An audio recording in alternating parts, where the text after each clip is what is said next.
Witan Sulaiman menjelma jadi Raja Assist sebagai wingback. Hasil uji coba Timnas U17 Indonesia kontra Kashima Antlers. Simak selengkapnya hanya di Garuda Evolution. Witan Sulaiman menjelma jadi Raja Assist sebagai wingback.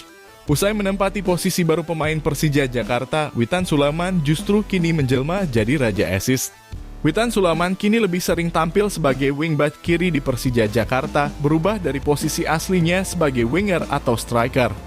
Perubahan posisi Witan mulai terlihat sejak Persija Jakarta menjalani laga kedua saat lawan Persikabo 1973. Berkat posisi barunya itu, Witan kini justru menjelma menjadi Raja Assist dengan mencatatkan 4 assist di daftar top assist sementara hingga pekan ke-6. Tentu saja perubahan posisi Witan di Persija jadi kabar baik buat Sintayong yang kemungkinan memanggilnya ke Timnas U23 Indonesia di Piala AFF U23 2023.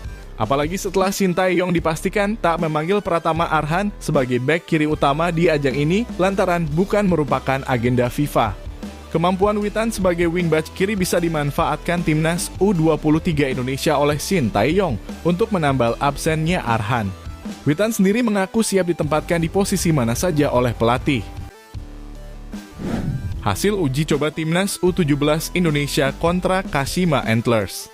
Timnas 17 Indonesia kembali menelan kekalahan dalam laga uji coba melawan Kashima Antlers dengan skor 2-3 di Stadion Gusti Ngurah Rai, Denpasar, Bali, Sabtu 5 Agustus 2023. Sebenarnya Timnas Indonesia mendapatkan beberapa peluang pada menit awal, akan tetapi tak bisa dimaksimalkan dengan baik. Hingga akhirnya Kashima Antlers berhasil mencetak gol pada menit ke-10, namun beruntung gol tersebut dianulir wasit karena telah terjebak dalam posisi offside. Kashima Antlers memecah kebuntuan pada akhir babak pertama. Gol itu tercipta melalui tandukan Haruto Matsumoto. Pada menit ke-54 Timnas Indonesia berhasil menyamakan kedudukan setelah wasit memberikan hadiah penalti. Timnas U17 Indonesia berbalik unggul pada menit ke-64 melalui serangan balik. Namun sayang keunggulan Timnas U17 Indonesia tak bertahan lama, tandukan Koji pada menit ke-70 membuat skor kembali imbang 2-2. Timnas 17 Indonesia kembali kebobolan lewat tandukan Koji pada menit ke-88. Gol tersebut berawal dari sepakan pojok, lalu Koji yang tanpa pengawalan dengan bebas melakukan tandukan. Jelang Piala AFF U23 2023, Sintayong ungkap jadwal TC Timnas U23 Indonesia. Seperti diketahui, Timnas U23 Indonesia dijadwalkan akan menjalani ajang Piala AFF U23 2023 yang bakal berlangsung pada 17 hingga 26 Agustus mendatang.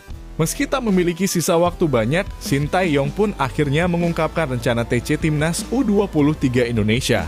Sebelumnya, Sintayong tengah sibuk mencari pemain-pemain terbaik di Liga 1 dengan mendatangi pertandingan-pertandingan Liga 1.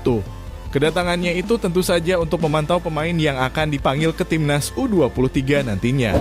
Akan tetapi hingga saat ini Sintayong belum memberi bocoran siapa saja pemain yang dipanggil.